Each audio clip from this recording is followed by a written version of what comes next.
Football ইতিহাসের সবচাইতে সুন্দর যে 5টি স্টেডিয়াম আর লাস্টের স্টেডিয়ামের সৌন্দর্য দেখলে তো আপনার মাথা ঘুরে যাবে। Number 5, Mercedes Benz stadium. মার্কিন যুক্তরাষ্ট্রে অবস্থিত এই স্টেডিয়ামটি $1.6 বিলিয়ন তৈরি। এটার নকশা এতটাই সুন্দর যে আপনি চোখ সরাতে পারবেন না। Number 4, Lusail stadium. কাতারে অবস্থিত এই স্টেডিয়ামটি বানাতে খরচ হয়েছে $768 মিলিয়ন। আর এই স্টেডিয়ামটি মরুভূমির মাঝখানে দাঁড়িয়ে আছে। Number 3, SoFi stadium. ক্যালিফোর্নিয়ার এই স্টেডিয়ামটি বানাতে খরচ হয়েছে $5.5 বিলিয়ন। আর এই স্টেডিয়ামটি একটু অন্যরকম, আলোয় ভরা ছাদ আর দুই দিকের বিশাল স্ক্রিন, দেখলেই মনে হবে কোনো মুভির সেটে বসে আছি। Number 2, Santiago বার্নাবো। এই স্টেডিয়ামটি স্পেনে অবস্থিত। এটা তৈরিতে ব্যয় করা হয়েছে $1.3 বিলিয়ন।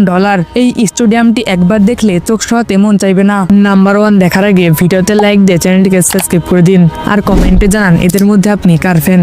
Number 1, Allianz arena. জার্মানিতে অবস্থিত $430 মিলিয়ন তৈরি এই স্টেডিয়ামটি রাতের আধারে রং বদল করে